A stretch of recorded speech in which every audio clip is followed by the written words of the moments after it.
Kuwa na mkutano mkuu tarehe 29 mpaka tarehe 30 ya mwezi huu, na mkutano mkuu utatanguliwa na vikao vya awali.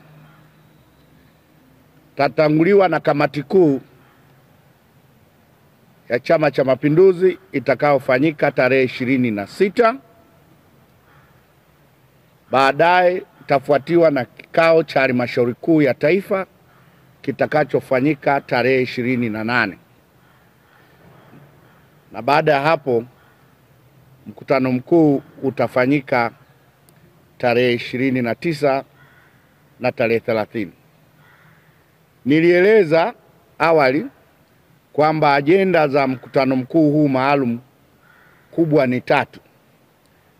Ya kwanza ni kupokea taarifa ya utekelezaji wa ilani ya uchaguzi kwa serikali zote mbili, serikali ya Jamhuri ya Muungano wa Tanzania katika kipindi sasa cha miaka 5, na taarifa nyingine ni ya serikali ya Zanzibar. Kwa hiyo tutapokea taarifa za miaka 5 za utekelezaji wa ilani za serikali zote mbili. Ajenda ya pili itakuwa ni uzinduzi wa ilani ya uchaguzi ya Chama cha Mapinduzi. Tunaelekea katika uchaguzi mkuu utakaofanyika Oktoba. Sasa vyama vya siasa vinajinadi kupitia ilani na wagombea.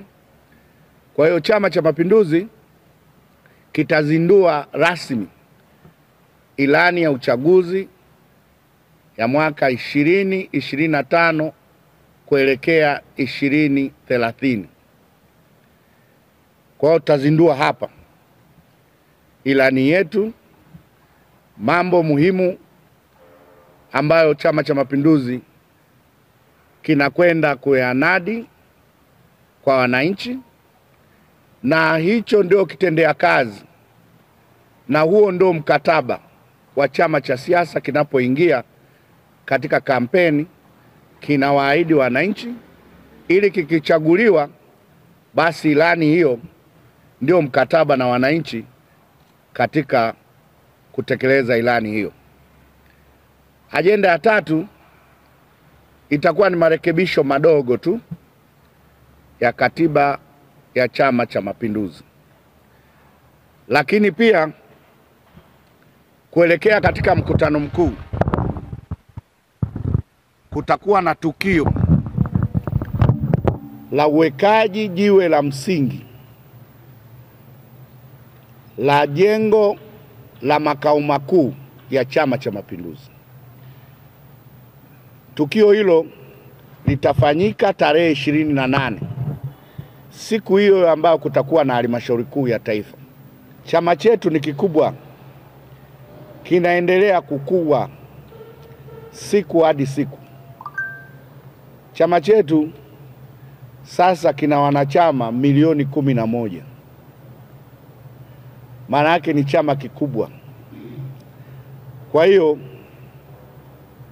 ili tuwe na uwezo wa kuhudumia vizuri shughuli za chama chetu, tumeona sasa pale pamekuwa padogo.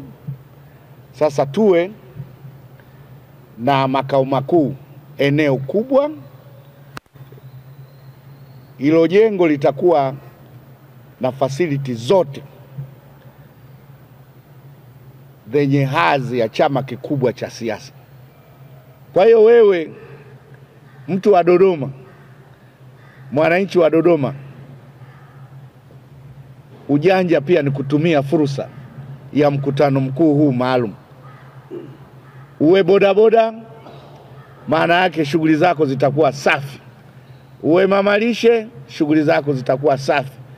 Wenye mahoteli, wenye huduma za vinywaji, wenye ujasiriamali wowote, wauzaji wa uniformu, kila mtu atafaidika na uwepo wa mkutano mkuu.